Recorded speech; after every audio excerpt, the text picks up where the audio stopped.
Almost there. Take your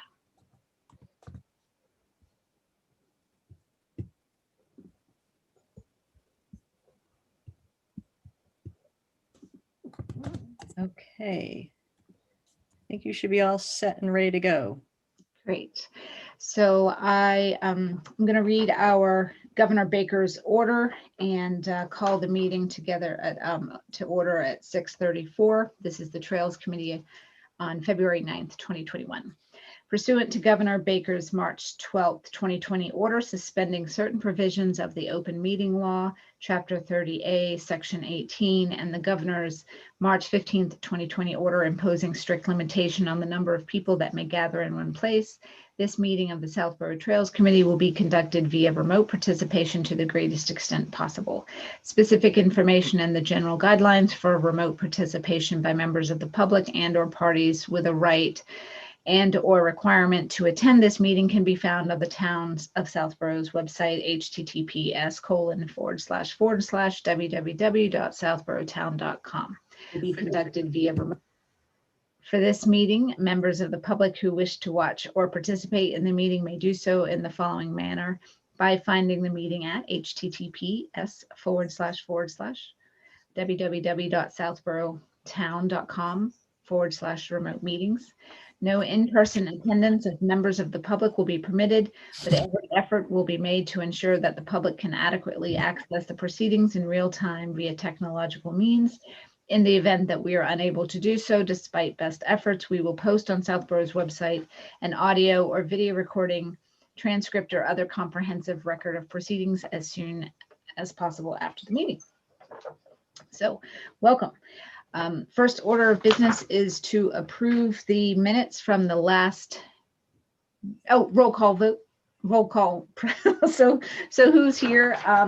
When I call your name, please confirm. Tom McCoolier. Here. Satyendra Sharma. Yes. Luisa Vargas. Yes. And Kat McKee. Great, thank you, Tom. Keep us straight. Okay, now we'd like to approve the minutes from the January 11th, 2021 meeting. Has everyone had an opportunity to review those, and are there any comments or discussion? No. Can someone make I'll make a motion to approve the minutes of January 11th, 2021. I go, sir. Thank you. And that was you, Louisa, second? Yep. Yes. Great. And so let's do a roll call. Tom McCoolier. Aye. Satyendra Sharma. No. Yes. I got what you got. Luisa Vargas. Yeah. And Kat McKee, yes. Great. Okay. So next on our list is the Peninsula Trail update on our communications with DCR and the public statement of support and the 8M permit for MWA. So the good news is we have 1,558 signatures for our public statement of support. Yeah. 1,500. Yep, over 1,500. So thank you everyone who helped get the word out. We reached out to 25, we had 25 different outreach connections with either individuals or organizations in town to help spread the word. And as a result, I think we mentioned briefly in January, our number of followers for the Trails Committee Facebook page reached over 300, which is nice. That was just a unintended consequence, but a pleasant one. So that's Not good. a consequence, benefit. Benefit, thank you. Is that still open? The I did leave it open. Okay. I did because they're just kind of walking in slowly. And I was hoping that if we could get an answer, we could close it in a celebratory way. I think at this point, I haven't really, I guess we could talk about it and what we'd like to do. I don't see us advertising anymore and getting any more signatures. We went just over a month. And you know, the hype had its peak. And now we've come down, we've leveled off. So I think we're in good shape just to kind of call it a day. Anyone disagree in thinking that we should, yeah. So we're getting little, you know, one here, one there every other day. So I was really hoping, though, a petition, you pretty much close it, I guess, and call it a success or not. But I was kind of hanging on to that, hoping that we could. So we can close it in the next, week or so. I reached out to, so our last meeting was on January 11th. And that Friday I reached out to, well, first of all, actually, did we have our meeting? I guess it was the CPC meeting. That was prior to it, because I remember you said, well, actually, I got to think about that because I did It watch. was right after our meeting in January, right? I think. I think you're right. You're correct. Mhm. So I did watch it on YouTube. Yeah, it was smooth. It was easier. And they all voted, it was a unanimous vote to move the application forward to town meeting for vote. So that was a success. It has to go through advisory and board of selectmen. And I think what happens there is they review the application and they come to town meeting and they either say yay or nay, that they're either for it or against it. And that only matters in the sense that they've weighed in, and the town's people who are voting will take that into consideration when they make their votes. So part of that process is the next step is I'm going to update the application tonight with I got some more information from I reached out to the Appalachian Mountain Club BCT group that we did volunteer work with. They helped us do the trail in August, and I asked them for per foot, if they could confirm trail costs per foot when you're building it. And so their numbers came back close to what I had provided the committee. So we're going to update the application with that information.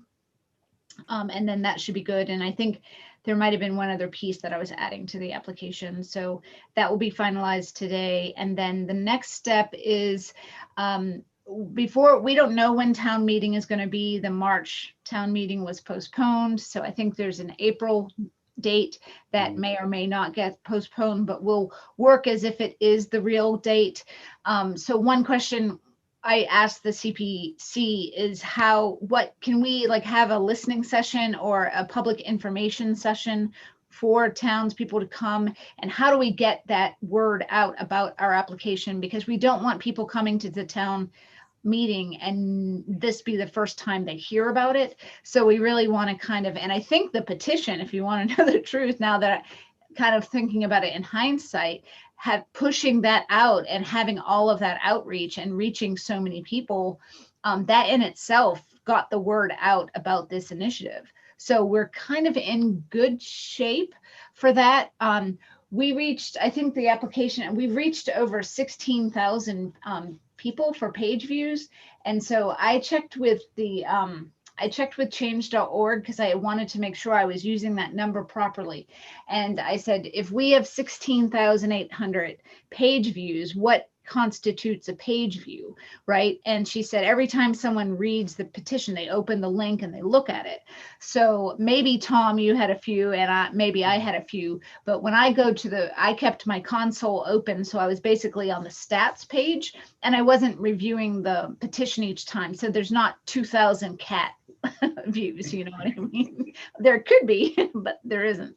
So the good news is, what that means is we reached a huge number of people, over 16,000, I would say 800, throw them away. That's a good number. Now it's a little that we didn't translate those into signatures is another thing, but I still think it's a good outreach effort, right? So our next question is, what do we want to do to get the word out about the application? Thoughts? I think the very first thing we should do is put it on the Facebook page. It could coincide with the closing of the survey. Okay. So the survey, with the survey, we're already waiting for DCI to give us the public access plan. The petition for CPA funds has been approved by the CPC, and just give, just an update. Maybe don't say everything about it, so that, they have to, give a little bit, then give a little bit, and then we'll give them all a couple of weeks before town meeting. So they keep on going back to the site. Yeah, I like it. I want to ask someone on the committee, the CPC committee, about posting the application, and because I don't understand how it gets to the people. Like it's not on their website. So I'm curious. We talked a little bit about this in January. Do we share that information? I want to make sure that, how is it shared and what's the protocol? Like, I don't want to break protocol. But I like your suggestion, Tom. I think that's a really good one, but I'll check in first just to make sure we're not stepping over ourselves or creating a situation that's not a good one. Yeah, but our very first thing should say, when we close out the survey, we say, at that point, there's X amount of signatures. Give them the stats, give them the facts. Yeah. Thank you for all your support. We are moving forward. We are getting closer, not moving forward. We are getting closer. Check in another month for additional, or a couple of weeks for additional updates. And then we tell them. I think we should start asking them to consider voting yes at town meeting. Let's wait for that for the second or the third update. Like, don't say anything about it at all. I think you gotta, well, this is how I was thinking about it. I mean, I like it. Just tell. So first one is, since we've been publicizing the signature, let's thank them and tell them the stats. Yep. And then maybe a week or two, update them. And by that time, you'll get the information from the CPC saying there will be an article at town meeting to approve some fundings that is required by the town of Southborough to have the trail open to the public. Please, support it. Have any questions, blah, blah, blah. And maybe the third one is, maybe, I don't even know if this is possible, is invite the community to one of our meetings. So in other words, instead of just, maybe we publicize Can we have a trails separate- meeting just on, the only topic would be to answer public questions on the article. Do you think we could have a separate meeting, or do you think we should make it a Trails Committee meeting? Oh, we can have separate. It doesn't either way. I haven't really thought about it being a Trails meeting, but I guess it could be. The only reason I would do a separate one, it's similar to what the, and obviously it's very different in scale and scope, but what the EDC is doing next week, they're doing the zoning public listening session or info session. Similar to that, I was thinking we could do something for the application to help, get the word out, or get, answer people's questions or something like that. So hi, Isabel. Welcome. We were just talking about Mr. Strategy over here. Tom had some good thoughts about how. Not Mr. Strategy. No, he had some good thoughts about how to start to close out the petition, the statement of support, share thank yous on Facebook. Thank you, everybody. We reached over 1,500. You're awesome, blah, blah, blah, blah. In a week or two, we start to roll out. By then, the CPC would have had maybe a warrant article, and they've, approved language and is ready to go to, be put in the warrant. Is that what the warrant article is finalized? We can make a post about that. And we're starting to drum up, now we're building up to, now we need your vote, yes, at town meeting, right? So we don't start with that, although Kat wanted to race out of the gate quickly and say vote, but I like the strategy, slow and steady, right? And that way they have more traffic to the website, which we always want: more traffic, more members, more everything. I love that. And always having gorgeous photographs accompanying it, so people feel like they're out there. I think using a number of the photographs that had been offered, those that don't get put right up on the website or on the Facebook page, get used, and then also giving credit to those who submitted them. So in the final push before town meeting, we should, just a thought, here's the article, and show the pit. I mean, it's a beautiful walk. Show pictures of what you can see when this is open to the public. These are the views, or this is the trail, or do a video or whatever. I don't know. So I like that. And we might be able to leverage Louisa's video skills depending on her flexibility and timing. And there's no pressure here, but I did walk the trail and took 360-degree video of the entire trail. Now, it's not beautiful time of year because it's fall and everything's dead, but at least we could probably put together some beautiful stills, some photos, and intertwine them with the video in some way that doesn't ruin the 360 video. But we could put together a little clip, and that could be our promo video for the trail, right? Yeah. And so they can see it on Facebook, they can have it on our Facebook page, and we can open up our session with it, you know, something like that. And to highlight, because I think we have beautiful pictures of the trail, but we don't have necessarily beautiful video. Mm. We can't get beautiful video unless we get, well, I guess we could get snowy video. That's beautiful. That's still pretty because Yeah. remember, the first part of it is all plowed. And I think we should Is it? highlight the plowed part of it too. Wait a minute, the whole thing must be plowed.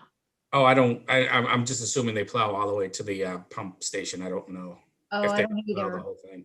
Oh yeah, I guess. I don't know. I mean, but at least we can, I think one of the nice things about this is showing that it's paved for like the half a mile. So people can actually visualize, what do you mean paved? Yeah. Yeah, absolutely. So I love that. So yeah, let's think about how we can do that, and then the timing of when we want to have an info session. One of my concerns is if we do push back, I can't imagine we can't have town meeting in April. We haven't even released vaccines for phase 3 yet. So there's no way that we're all going to feel comfortable going into a meeting. I mean, My understanding is there's serious consideration of putting it back to at least May so that it can be outside or in an open area. okay, I love it.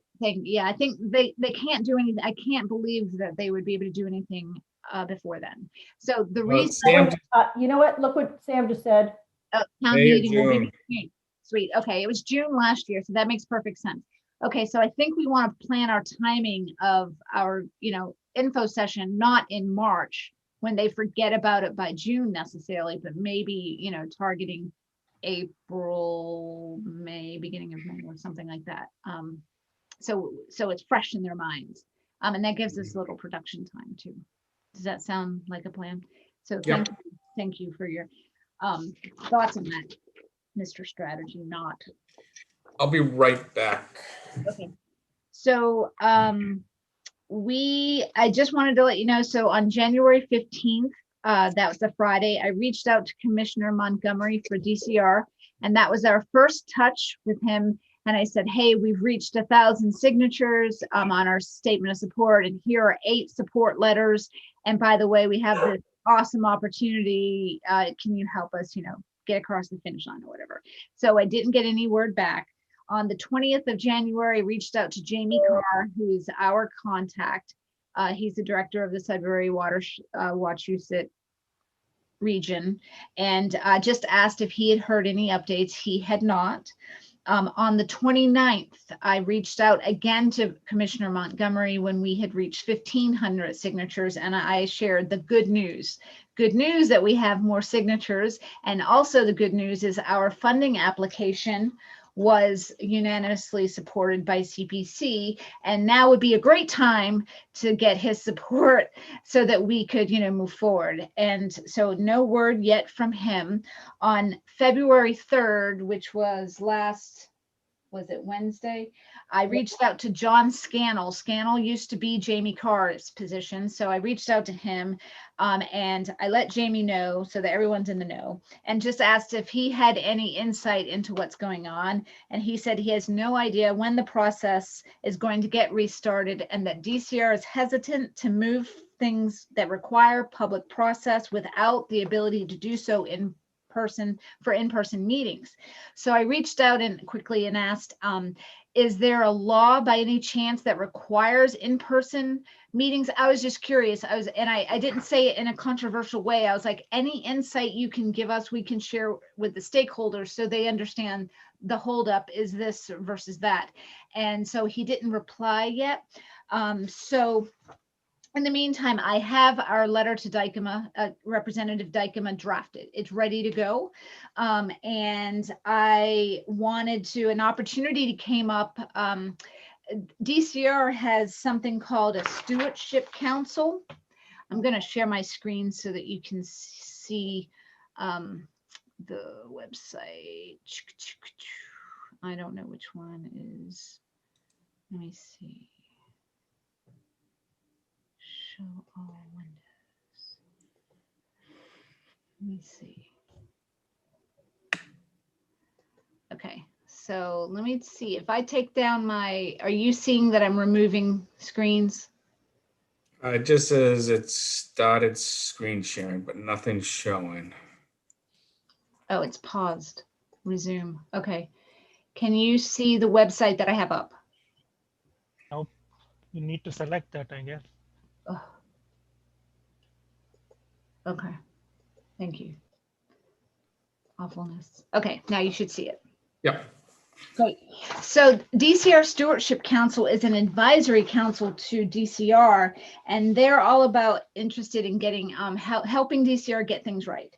So they happen to have a meeting on this Thursday at 9 a.m. and they have a public comment between 9 and 9:30, and I plan to be there.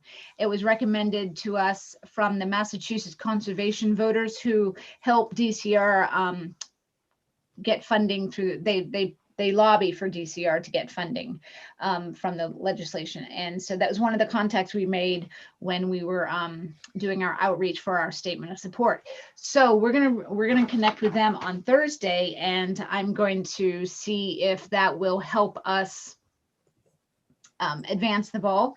If I have a positive experience and like we're going to get somewhere, I will, we don't have to reach out to Dykeman just yet. But if it's feeling like roadblock, then I'll go ahead and reach out to her, but we're in position to do so. I have the letter ready. One thing I did some reading and research, and the good news is DCR has their own land management plans and such, and they put in their goals and objectives and such. And it is in their objective to do the Sudbury, to do the update for the access plan. And it has been assigned to somebody to lead that initiative. So I have their name. I'm not going to be able to remember it now, but I thought that I could reach out to that person too and say, hey, I see that you're listed as the main contact, and maybe that person might have some insight to give us. So I think we're really close. One way or the other, by the end of this week, we'll know a little bit more. And I think my main objective is to, before we start going to the public and asking for their support, is I really, really want DCR to say, yes, we're committed to doing it this year. And this, this is the time frame we think we can do it, if that's possible. We're talking about a large organization with lots of priorities during a pandemic. So, but hopefully that will move forward. Does anyone have any questions on that? Nope. By the way, Mass DOT happens to have figured out the way to have a public Zoom meeting for that bridge building that they're doing here in Southborough. Oh, yeah, that's right. So that's a public entity who's made a listening session happen. So I'm just saying it's possible. Back that up a little bit. Yeah, so the Mass DOT, the work they're doing on the bridges here in town, they have a public info session coming up. I got in my town alert, and they're doing Zoom. So it's the same type of thing. I'm assuming they have to do a public listening session or some sort in order to, move forward and make sure the public has an opportunity to say their good things that they want to say. Okay. That is still, not to get off topic, but that is still crazy that they replace a whole bridge over a weekend. If they can do that, then they can put a pedestrian bridge across Causeway in a weekend too. Yeah. Yeah.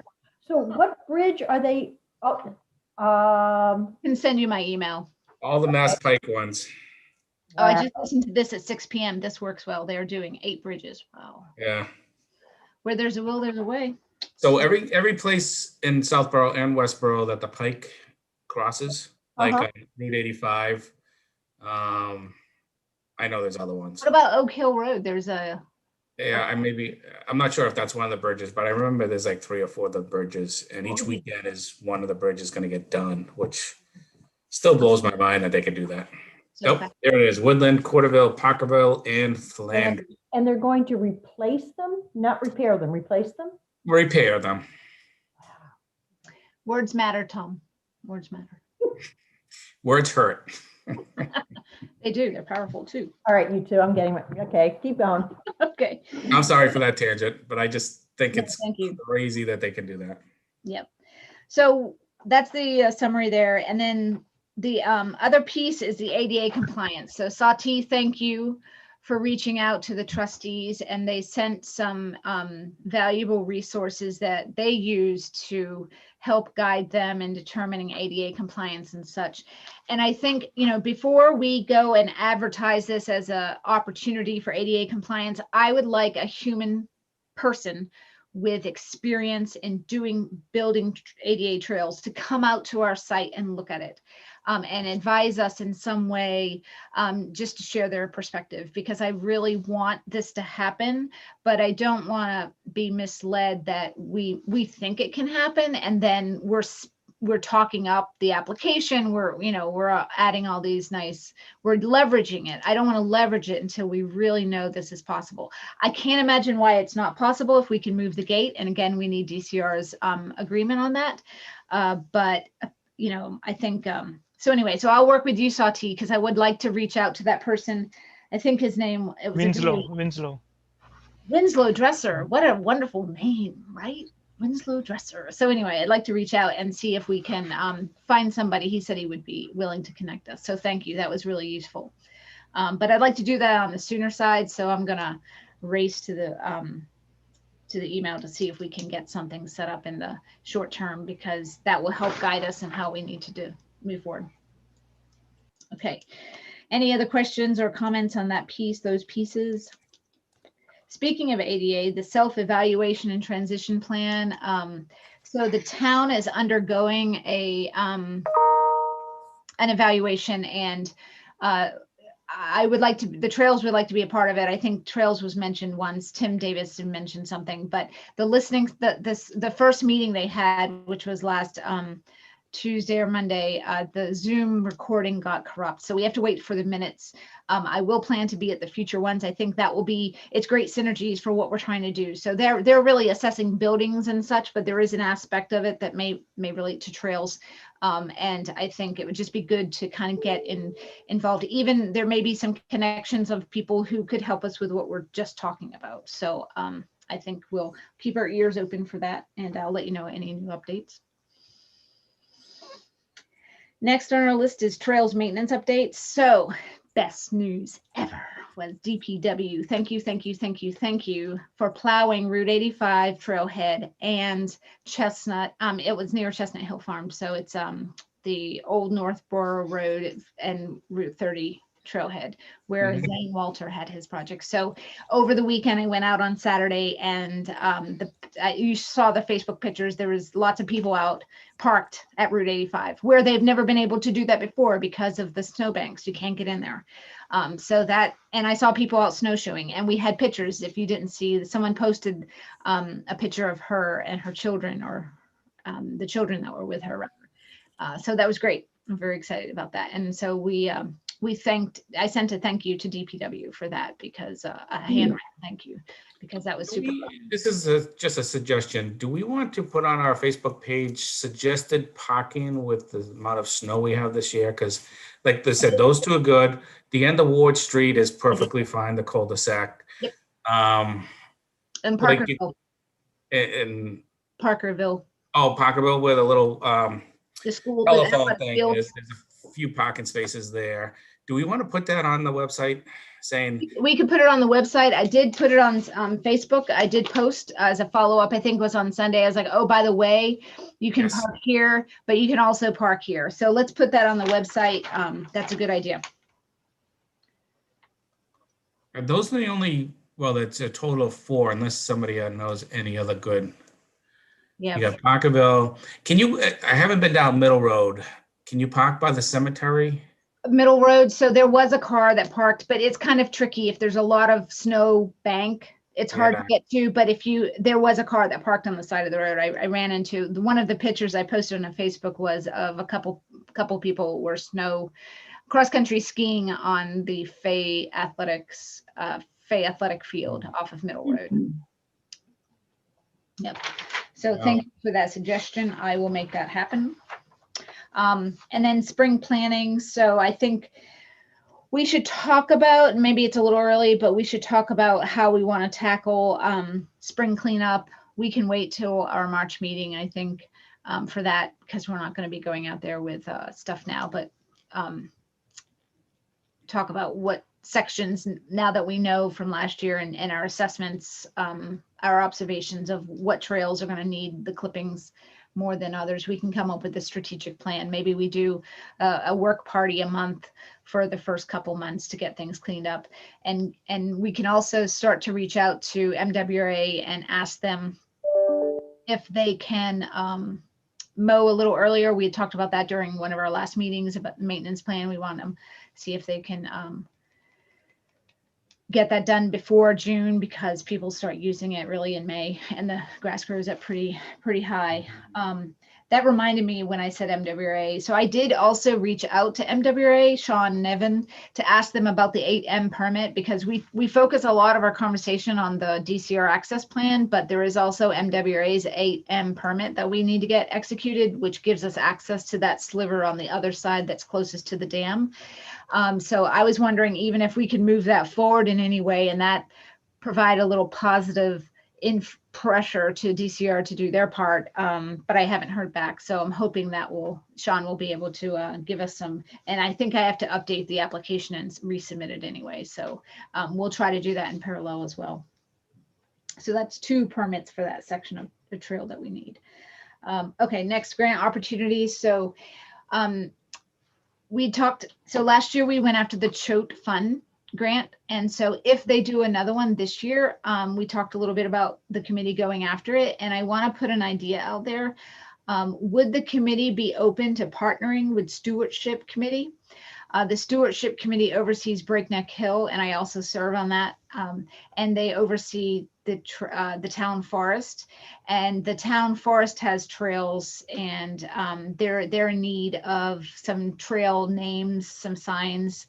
The Breakneck Hill piece that Tom brings up, we need a directional. And I still can't find it. We're going to work on your map skills, buddy. Just joking. So there can be a directional sign to help people to town forest from Breakneck Hill. So I had some ideas that so I want to put it out to the committee. Would you be open to partnering with them? And one of the reasons we'd want to do that is because last year the trails went, we proposed the grant, and I don't know if they care if a trails committee would submit grant after grant, but it may make it look more attractive if we've partnered with another organization in town and we can let Stewardship be the lead organization. We kind of just piggyback, but it's a nice way of kind of varying it up. So I What wanted would be the downside risk? Okay. And so I have a couple of ideas I wanted to share with you so that you got a sense of what we were talking about. Okay. So can you see Okay. Choate Fund grant opportunity? So Kate, would there be any downside risk to doing it? Downside to doing what? Partnering? Them. Partnering? Nah. They're good people. No, I think it'll be fine. I mean, it might actually give us a better shot at getting a yes, right? So I don't want the whole grant to be about signage, because a lot of our grant last year was about signage, and it was also the monofilament recycling. So there's a 2-part aspect to the grant. So we do need some signage in the town forest. And these are just some examples, these pictures that you see here. It would be something very simple and rustic, nothing like the sign that we had made at the trailhead. So it maybe not even stained, just something that can sit out in the woods, but and to kind of blend in. So this is an example of the small unpaved road that goes into the town forest off of Walnut Drive. And right here, there's a sign that says SVT. So the town forest is right next to 18 acres of Sudbury Valley trustees. It was land that was given by the Turin family. So there's a little wildlife preserve, but it's next to the town forest. So they're kind of intermingled. So I'd like to put, you know, a little sign here so people know there's a town forest back there. There's a sign at the Walnut Drive, Oak Hill, but once you get further in, you're like lost. You're like, I need a reinforcement that this is actually the town forest, because there's a house down here. And if you drive down this driveway, you think you're in someone's driveway. So some signage like that. This to Reservoir Trail would be an example of something we'd want to put at Breakneck Hill, Tom, to point you to the town forest across Woodland Road, Mhm. for example. Mhm. And this is an example of what's currently, this is a trail, believe it or not. This is the old Bay Path, or the Bay Path, rather, is not old, but is the Bay Path that goes all the way through the town forest. And it's got this old piece of plywood that really doesn't have a sign on it, and no one really knows there's a trail, because this is just down the road on Woodland next to this guy, who's a very attractive Eagle Scout project and boardwalk with a little granite post, right? So the idea is to maybe put a map up here so that people can understand what, because this is on Woodland. So there's a side on the town on Walnut, and then there's Woodland. So that's one idea. The other thought was to, for Breakneck Hill, we could do something like they're getting a new kiosk, and the Eagle Scout is building a new kiosk for Breakneck Hill. And so if they wanted a Breakneck Hill conservation wooden sign like we had for Southborough sign, so that might be something the grant could pay for. And then one other piece that would bring in the Trails Committee more is the dog waste education. So right now there aren't any official signs other than our trailheads. We have some signage on our kiosks, but you know, if we could undergo an initiative in 2021 about education about dog waste and specific to watershed property, because I think a lot of people, and we want to start by saying we love dogs. Everyone loves dogs, and we want dogs to go everywhere.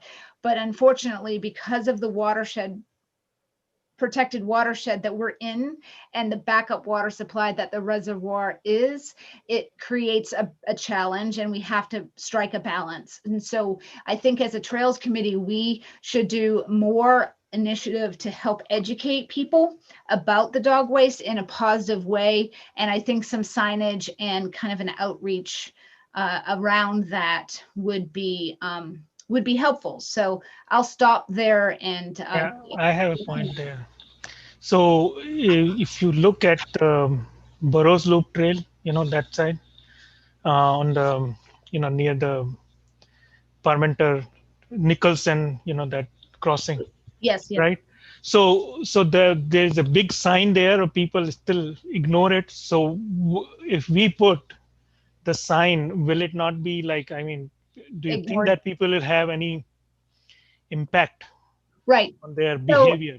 It's a good question. It's very valid. So I think yes and no, right? So will people ignore a sign even if it's a new sign? Sure, yes, they can. Will they? Would you say what percentage of people in town know that we can't have dogs on our trails right now? Like of the 10,000 people, we can't really say 10,000 if some of those are kids. 8,000. Yeah, how 8,000 adults. How many of them know about the watershed, protected watershed, and that we aren't really supposed to walk dogs along the open channel, for example, right? Maybe not many, I don't know. Not many. It's hard because you don't think about it. I wouldn't think about it. And when I first moved here, I had no clue. And so it's not about being punitive. It's really about an education. And so, so to your point, Sati, will it be perfect? Absolutely not. But can we, you know, take another step into like, how can we do it differently? Can we have, you know, maybe not a sign that says everything you can't do, but just a sign that gives a little bit more context about why can't I walk my dog here? A friendly sign that says, these are the 4 points that really why it's important here, but this is where you can go, you know, and direct them there so that they feel like they're welcome and that dogs are welcome. But it's more about, and we don't really have any kind of signage on Deerfoot along the open channel there, or off of Ward Road. You know, there's lots of off of Partridge Hill, or on Lattisquama, off of Lattisquama, you know, on White Bagley. We don't really have any signage there. And I'm not for putting signage everywhere, but we have to find a way of sharing these little separate little pieces. How do we do that? So that was one of the ideas of tying in all the trails in town in kind of a dog waste education piece. Yeah, I agree. I mean that we could put something effective, so that put a kind of a moral pressure. What was that? Some kind of a moral pressure on the people, you know. So not like, you know, punitive type, but as you were saying, that why it is important to not to have those, so that kind of a thing. And it's not going to matter to everybody, but at least we could, you know, it's a shot. I don't know. Like when I learned, I was like, well, why does it matter? If the dogs are over here, it doesn't, you know, it doesn't matter. And so I'd like to hear from the dog owners what you guys are thinking, because you're going to have a good perspective on, you know, other dog owners and how they think about these things. For me, because I have 2 dogs. There's a sign by the Aqueduct and Route 30. There's that kiosk down there. There's a very good, I think it's there, explains why dogs, you know, because the argument is, well, look at all the geese, look at all the deer, look at all the wildlife. What is it different from a dog? Yep. And there was one sign, I could have sworn it was there. I gotta look at it. That explains that the diet of a dog is, you know, a lot higher and, you know, whatever. They explained it saying that, you know, well, yes, they're all animals, but you poop what you eat, and you eat different than a wild, you know, geese and a fox and a rabbit and all that stuff. And that's why you're not supposed to have it there. Mm-hmm. So I thought it was a good, and you know, I thought it was a good explanation. Yeah. I can't remember where it was, but it was good. It's basically they're all animals and they all poop. Yeah. But why is geese poop better than dog poop? And they explained it. And actually, to that point, DCR, and I was a little offended when I heard this, but I understand it, but they have what's called a bird harassment program, and it is exactly what it sounds like, but they have to harass the birds to go away, because the poop, and it does affect the everything. It just affects everything. It happens. So if there's a huge population of birds in one area, then I guess it causes an imbalance of fill in the blank, right? So so to your point, like, yes, but they are also working on the birds too. But this was specifically, why is it dog different? And as a dog owner, what was it like to read that? Were you offended that they even said it, or were you like, oh wow, I didn't really know that? I was an ignorant dog owner until I read that. Were you really? Okay. Not that I always pick up my poop and stuff, but it's like the biggest question is, well, why? Give me, it's like a scientific reason why. And it made sense. Yeah.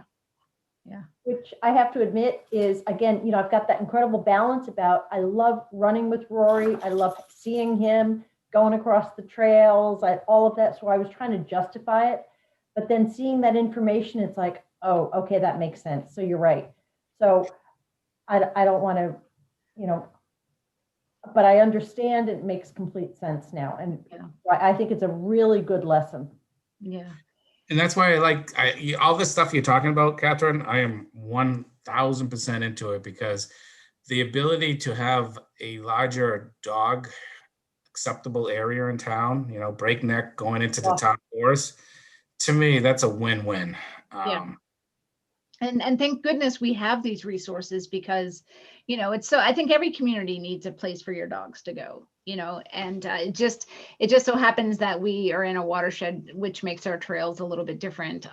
And some would say, unfortunately, and some would say, well, fortunately, we have trails. So there's 2 sides, and how do we strike the balance? So does it sound like, is the committee interested in kind of proceeding with a partnership with Stewardship? We'll scope out a project. And the fun thing is, there was a grad student that came forward to Stewardship and said, hey, I want to do my capstone project with this group. And I'm, I think, an environmental science major, and she's also an artist. So hang on, I'm about to tell you something very exciting. So she's an artist and would like to maybe do some creative type of art installation in the town forest, or, you know, in that area, or Breakneck Hill. And it could be perhaps some funky birdhouses built to spec, obviously, because birds need certain things, but it could be a fun creative thing, and you could make it, or it could be a number of other things like wildlife related, right? And then you have informational signs that kind of, you know, parents with children who want something to do, they can go in the forest, they see this activity, oh, and let's go find these fun little things, and it brings them throughout the forest, and it teaches them about wildlife or the trees and the, you know, plant and all the different pieces of the environment. So that was another opportunity, and some of this could maybe tie into that initiative. Sounds wonderful. Mm, Yeah. And it also, the town forest is a bit of an underutilized resource, and in the world of overutilized resources, trying to balance that out, including opening this new section of trail, would be helpful to the land in Southborough. So Mhm. Now, is there parking now in the wintertime off of Walnut to go? in So there, two things. One is it would be probably difficult to get into the parking, the small parking area off of Walnut. So there's two locations on Walnut you could park. If you come into Walnut, it hangs a hard left. It swings, you know, there's a bend in the road. So if you go straight, there's a little parking area that has like 3 spots for smart parked cars. That's not plowed.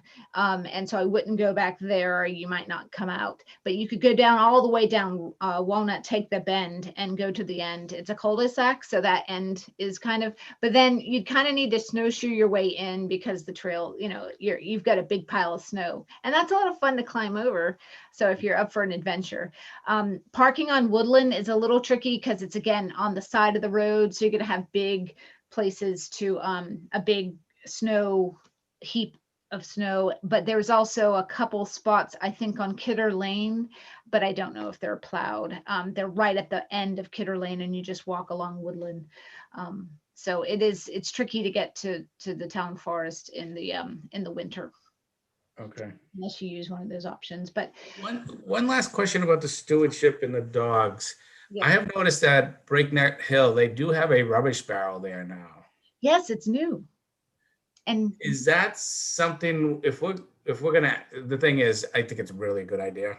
I think for the people that are on the fence about picking up poop, if they don't have to bring it in your car and bring it home, they're gonna just throw it away. I think more people will do it. Yeah. Is that something that the stewardship would be interested in for the town forest? perhaps, so right now the town, so that took a long time, or it was a big deal, because we don't really have the manpower. DPW doesn't really have the manpower to go around and empty a lot of bins, you know? So the fact that those were put in was really an awesome initiative, and we are grateful for DPW for helping with that. I'm not finding and that was because there's a lot of poop bags left in on Breakneck Hill. We're not seeing that type of trash in town forest. And I'm going to guess that is because it's kind of a hidden, you know, town forest is wooded. So if you're bringing your dog, I'm not sure how many people are bringing their poop out. I'll just say that like that. You know, I think they're just letting their dogs go, and they'll go in the woods and poop, and you don't know where they're pooping, and then they come back. Okay. So I guess to your point, we could potentially do that, but I don't know that DPW is going to go inside the town forest and empty a bin. That might be difficult. All right, just curious on that. That's all. Yeah. And then so, okay, great. So thanks for your thoughts on that. I will let you know how that project evolves. It's a little ahead of the game, but it's no harm in being early for once. And we have to wait for the Choate Fund grant to come out if it is. So this is all preliminary, and just in case, if it happens, it happens. So so that's that. Let me know if you have any other ideas that come up, and I will share plans as they produce. Okay, so the next question is potential projects for the Complete Streets funding application opportunity. Oh, there's 2 fundings in there. So this is something Sam Stivers had shared with us and asked for our thoughts. And I need to share screens again, and I need to find which window it's going to be on, because I had the email open. So give me just a second to find it. Let me try to share. Oops.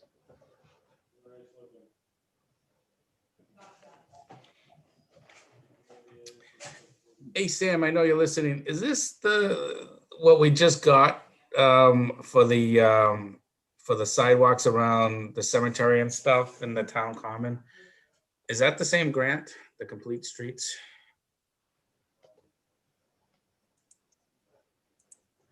Oh, maybe he's not listening. Oh, No, he, he said it wasn't. okay. Okay. All right. I can't find it if you don't move. Oh, there you are. Sorry, guys.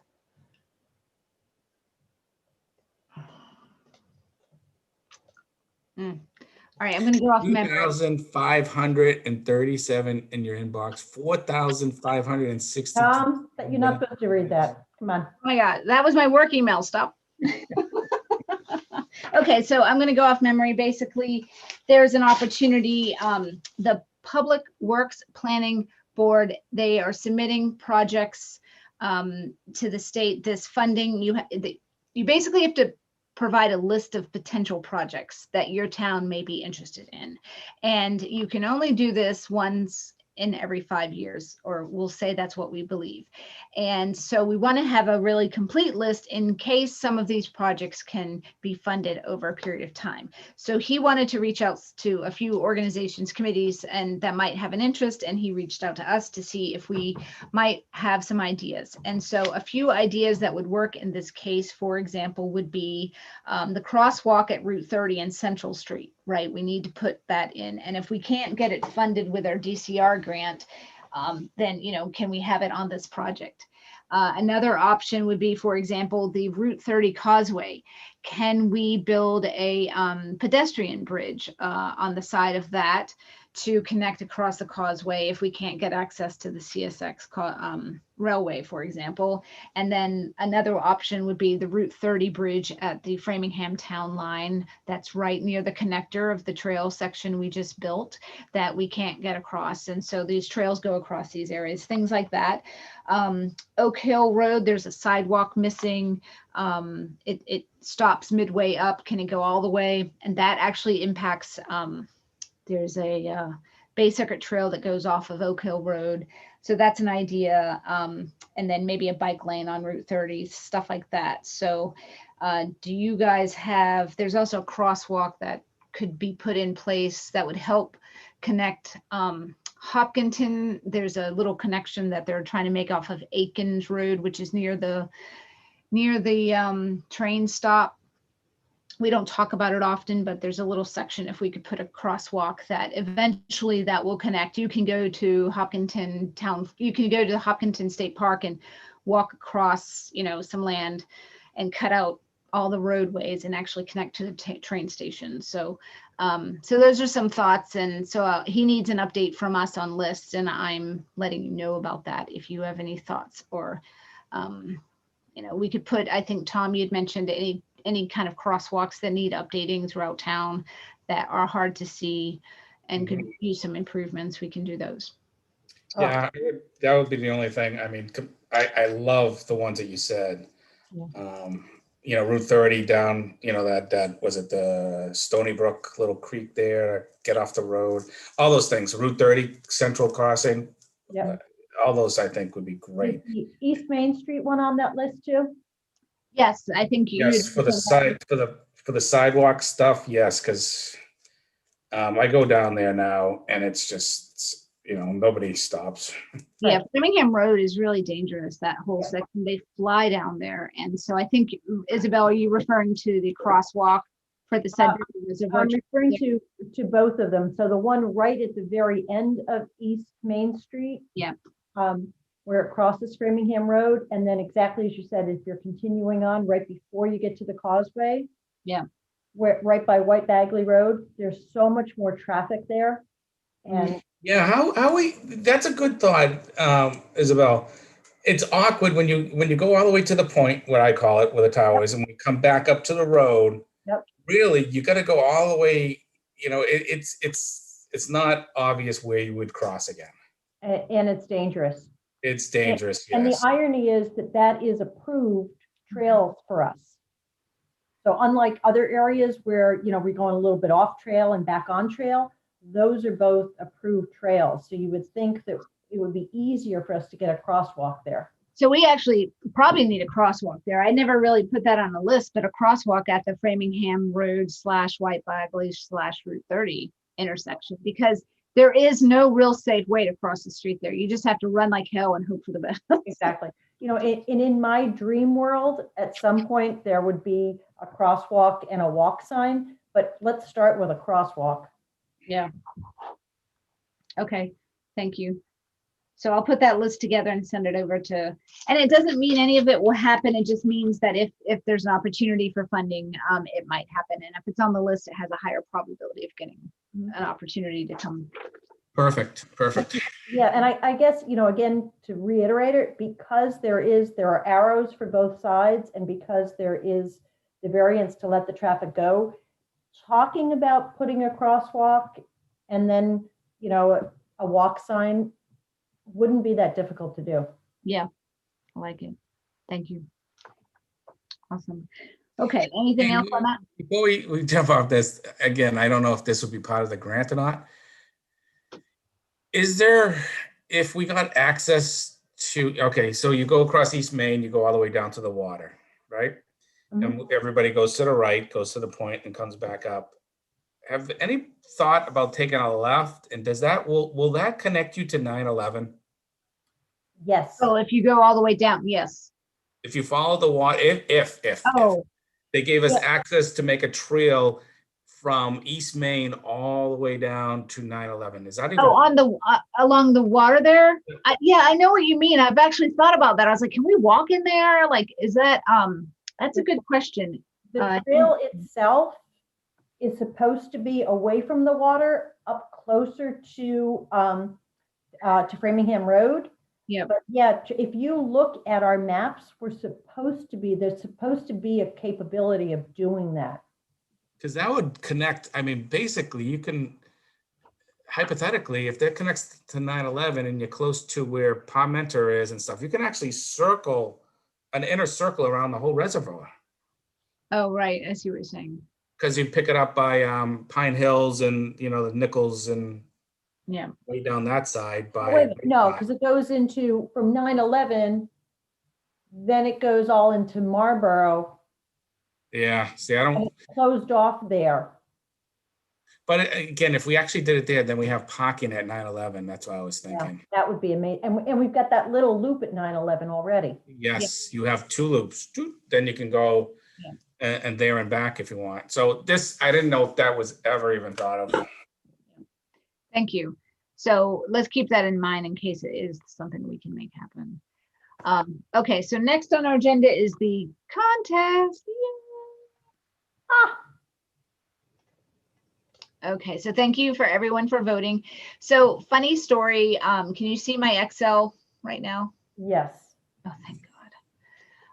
Okay, so I posted on Facebook Trails page and asked for pictures, and we didn't get any, but I got, like I said in the email, a large response from the Southborough Share and Care group, which has turned out to be a great group of just information in Southborough. I really appreciate that group. So we got some good photos, and we voted I think everybody voted for their top 3. And so for anyone in the audience or listening, we want to thank, first of all, everyone who submitted a photo. We will post these with the people who will post names on our Facebook page. And then for the cover page, so a cover photo, we'd mentioned it's best if it's a landscape oriented picture because of the way Facebook does their cover pages. So that's helpful. And I did share that this time with the specs so people were aware. So I'm just going to kind of go down. All the pictures were gorgeous, really hard to choose between them.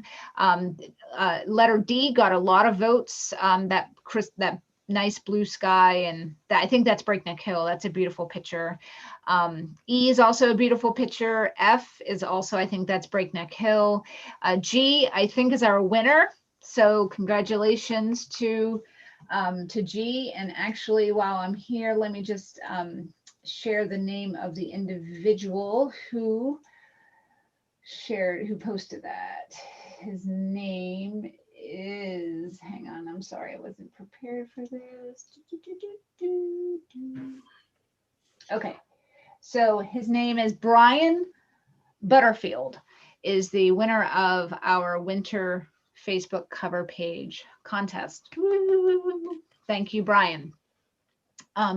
So then letter H, that's an interesting nighttime photo. I really like that. And then I was torn on I because I really liked the fact that it was, it's along the open channel and it's showing a trail, because I'm kind of partial to those who show trails.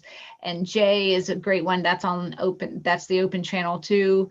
K is very interesting in the sense that it shows a little, I love ice formations, you know, when you see how the snow and the ice kind of form over water, especially. And then L, M, and N were pretty phenomenal. Those came in later today. I really love the way the fog is coming off of the water and the way she's captured it's just very crisp and beautiful. So, and I think, is that the, where do you think that is?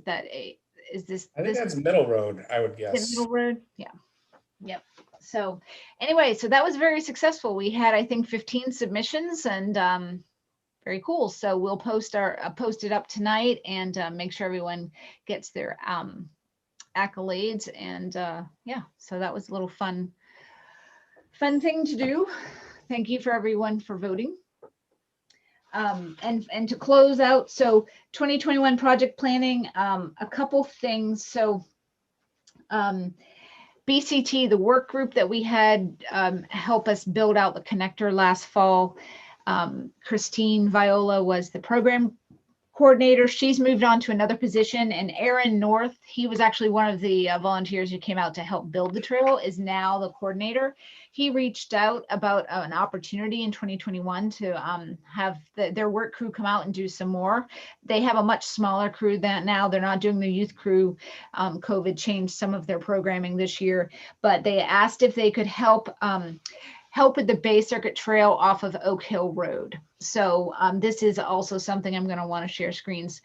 Basically, I don't know if you guys are that familiar with Oak Hill Road, and there is Bay Circuit. The Bay Circuit Trail goes through 233 miles, and it goes through towns from Duxbury to Plum Island, and it goes through the Ashland Town Forest. It comes out on Oregon Road, and you walk along the road, and then you walk along Oak Hill above, over the bridge of the Mass Pike. And then right at the end, right as you're crossing the Mass Pike on the left, when you're coming from Ashland, you see a little sign that says Bay Circuit Trail. So it goes down into kind of a steep little decline, and then it goes behind Staples, right? So I don't know if you guys have been back there before. And when I first started with the Trails Committee, I did go back there to explore, and it was pretty cool. And then essentially it leads up to Route 9, crosses Route 9, and then goes all the way over to Route 30. And eventually it meets our BCT connector where we did our trail. So can you guys see the screen? I'm pointing at two maps here. Mhm. Okay, great. So this is Oregon Road, right? And the Ashland Town Forest is over here. Oregon Road, this is Oak Hill crossing the Pike, and this is that left I was telling you about. So this wooded area. Right? You mean right? Oh, I mean right. I'm sorry. I'm so backwards every time. You can't drive with me because you will go in the wrong direction every time. Yeah, I'm sorry. It's right. So anyway, he asked if he could do some work in here on this trail because it needs some stairs, different places, some rock stairs, and needs some help. So he wanted to understand land ownership, and I was curious. I always thought it was Southborough, but when I looked at this jurisdictional map over here, it clearly shows, here's the Pike, and this is Ashland over here. So that's actually, that section of trail is in Ashland, and it may cross into Framingham also. So we can't give a yes or a no to that. But I did offer, I said, if you're going to be doing work in there, our Trails Committee would be happy to help you. It's a great opportunity to learn some trails building skills with a group of people who know what they're doing. So if any of you, he'll keep us posted on that. If any of you want to join in this spring or summer or fall when they plan those projects to learn a few things, you're welcome to. And then in addition, there may be an opportunity to do a project. So this is the Bay Circuit Trail. It goes all the way here. This is Staples. You might be familiar with Staples off of Route 30, the corporate headquarters back here. They actually have a nice formal trail that connects over here. So this trail crosses Route 9, and then you can't really see it, but this is Route 30. So our connector is kind of up in here. And this section may need some, where it connects onto Route 30, needs some, here it is. It needs some TLC. So he may be looking at that to, it comes out at that I don't know if you're familiar with Route 30, but there's a little McCullough's Plumbing. It used to be an old gun shop for Yep. counties. Oh, yeah. Yep. So the trail actually comes out right here, and they have this boat right here jammed right into it, which is their prerogative, except some of this is town land.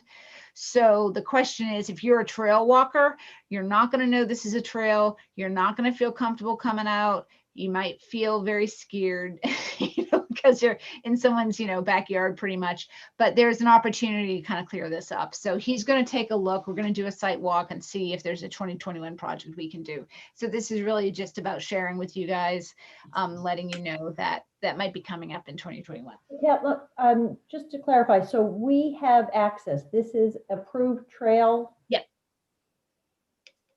Wow. I know all these trails in town, and who knew? I never knew that we had access to all of that. Yep. Yeah. So, and some of it, when I talk about trails in Southborough, I have to remember and remind myself to qualify it in the sense that it's about urban trails too, trails that end up on roads that you end up walking a little bit along a road until you get to another wooded section. And it's a little different than when you think trails in the mountains or in, kind of like a huge preserve of land that doesn't have roads and stuff. But yeah, there's all sorts of little trails all in and out of Southborough, which is kind of fun to find and explore. But they do need some context when you're describing them so that people understand what they're getting into, especially in areas like this. When I'm looking for trails, trail descriptions, I'm like, I need to know if I'm allowed. It's like Beals Preserve. To access that off of Route 30, there's a little driveway that you can walk in, it's a house right there, and you walk into the driveway and you open the steel gate and you go in, but you got to close the steel gate, but you're in someone's driveway. And I never felt comfortable doing that, but you're allowed to do it. There's a right of way there, but I don't feel comfortable doing it. And especially now with all of the businesses that are in there on New York Avenue between, Bose and FedEx and Sandusky and all of those. I mean, what an incredible opportunity if we wanted to do some trailing, and my brain just went dead, but you know what I'm talking about. If we wanted to do some work on there, I think there would be a number of corporate organizations that would be interested in doing it and helping us. And I'll tell you what, we get some free labor from a Yeah. work type of organization. yeah, that's a good point. Actually, I like that. So does anyone want to so one of the questions is, it's not only just an opportunity for labor, but it's also an opportunity for sponsorship and donors and people who are willing to, big organizations that want to make trails available to their people, but we're not allowed to ask for money. So we need to find a way. Yeah, but these really haven't been blazed, have they? Yeah, there's a trail there. I don't know what condition it is. I know the volunteers just went there in August and they reblazed that section of trail. So it's still there. I've not been there. Maybe we can make a walk there maybe after this. I think we need to walk. Well, and especially as you said, that's a direct link to being able to go across the street and everything that we've been talking about in terms of expanding that out. Yep. Yeah. And you see how our new trail would connect right here. Right. Yep. And then it goes into, and this is the new section that we. Yeah, the new one we just blazed. Mm-hmm. So those are great opportunities that, and Aaron is really useful. And he just submitted a grant to DCR, the Mass Trails grant, to build an accessible trail So he was open to sharing some information, what he learned from it, from his process about that. So that will really, I think, be very helpful for us.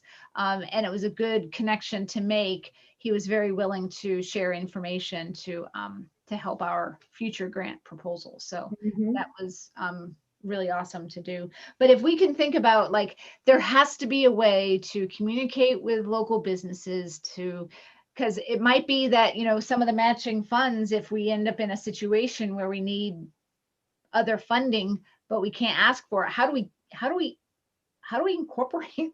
Well, just let, yeah, businesses? I think just let them know that this is available and that with some work and some help from them, we'd be able to get it open for their employees would be great. Right. So, Agreed. yeah.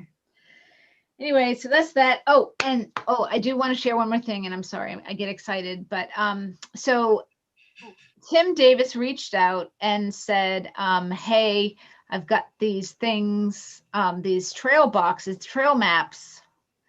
What do you want to, do you want me to hang on to them, or do you want to use them for something? Can you see the trail map box? Oh, yeah. Okay, so the Girl Scouts in 2017, as part of their Silver Award project, when they had Hike Southborough Day and they did a wonderful event, they did some blazing along the trails and they built some map boxes. Well, there's a couple of map boxes up now. One is off of Parkerville Road, and one is off of it's near Old Northborough Road, I think. And we don't put maps in them because we don't really get into printing. We don't have a budget to print. Maps get ruined, maps get updated. It's just one of those things where if people want maps, they can download them from the website or they can ask Recreation to print them. It's just really, we're moving away from printing maps. It's not as green either. So I have an idea. We have 4 of these, and the idea is we could install them at strategic locations, key locations, like at some of the trailheads that have that people frequent and park, and other locations that aren't necessarily a trailhead, but that people are parking and using. And we can put a logbook in here. So similar to what they do at the PCT, the Pacific Crest Trail out west, and the Appalachian Mountain Trail, there's certain locations, there are logbooks where you sign in, and then the people behind you see, or, the people that come after you see that you've signed in, or you leave a little note or message. Has anyone ever seen the movie, is it called Wild, with Reese Witherspoon? And it's about her hike of the Pacific Crest Trail. No, she used to leave poems, right? Little quotes or poems she had recalled. Anyway, so the idea is if we left a logbook, we'd have to secure it, of course. And people could leave a positive message for some, for the next person, or they could just leave their name or anything to kind of pay forward a positive, uplifting message, right? Are you inspired by the trails today? Do you just want to sign your name, or do you just, and we can use it as an unofficial logbook to kind of give us a sense of how many people are using the trails. We would ask for a date, perhaps. They don't have to put their full name. We're not looking for sensitive information. They could put a trail name if they wanted, but just an indication that they were there. And if they felt inspired to say something positive or leave a quote, they could do so. And then in our grant next year, we can use the stats that we get from that as, trail use stats if we needed to in any way, or for any reason at all needed, how many people are using our trails. Well, this summer we did a little experiment and this is what we found. So I'll leave that out there. What do you think? Thoughts?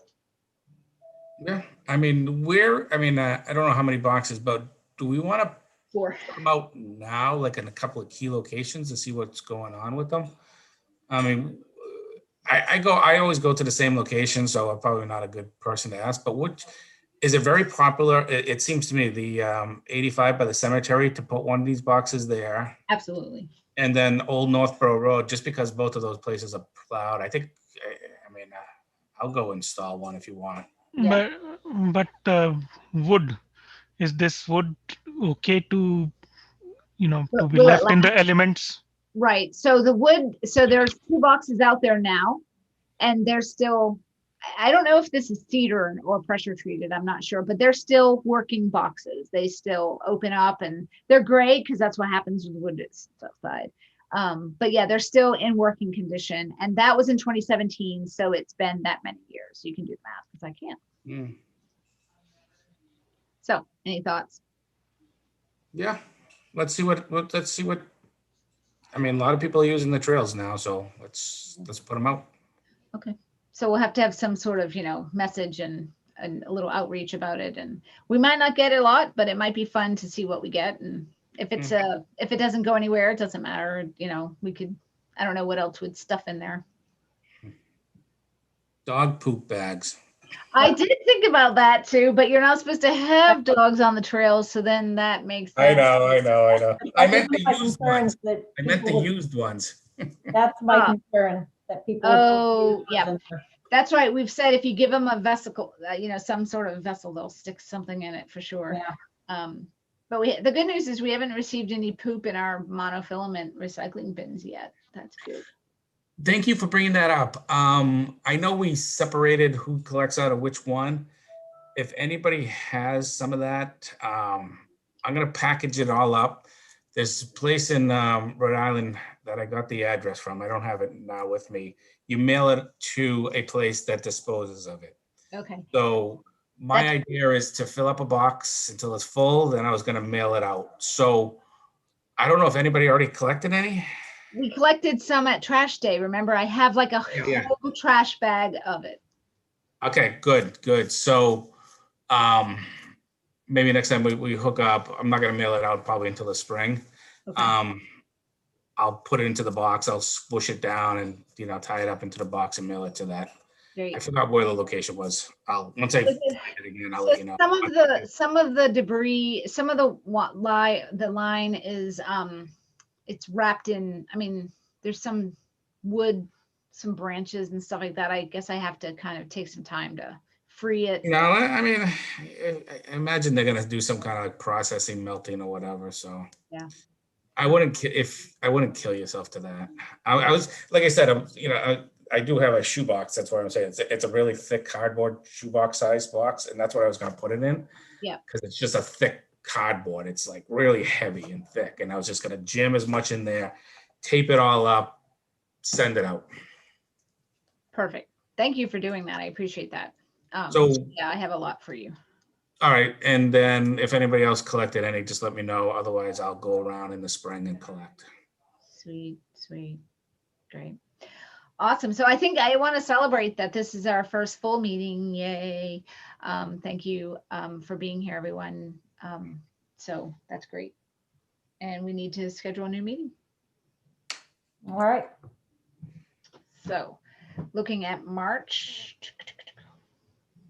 Wait, no. Yeah, oh, wow. Where does the time go? Okay. So in March, there's a CPC meeting on the 10th and a master plan committee meeting on the 10th. And we've traditionally been putting our meetings just before the CPC meeting, just in case we need to do business or make any votes beforehand. Do we want to follow suit and try for Tuesday, the 9th? Or Monday, the 8th? Oh, wait, are you still doing your ski on Mondays, Tom? Yeah, ski Okay. on Mondays. So how does the March 9th at 6:30 work for folks? 9th is good. Mhm. Night. Yep. Does that work for you, Louisa? Great. 6:30, 3, 9, 12, 21. Great. Awesome. Thank you. So let's, can someone make a motion to adjourn? I make the motion to adjourn. Isabel? Have a second? Yep. Who is that? Oh, was that Louisa? Thank you. Okay, we'll do a roll call vote. Tom McCoolier, Satya Andrusharma, Yes. Louisa Vargas, Yeah. and Isabel Murphy. Yes. Great. And Kat McKee. Yes. So we are adjourned at 7:52. Thank you, everyone. And yeah, here we go. Next steps. All right. Great to see you all. Yep. Have a great week, everyone. Thank you. Thank you. Good night. Mike. Bye-bye.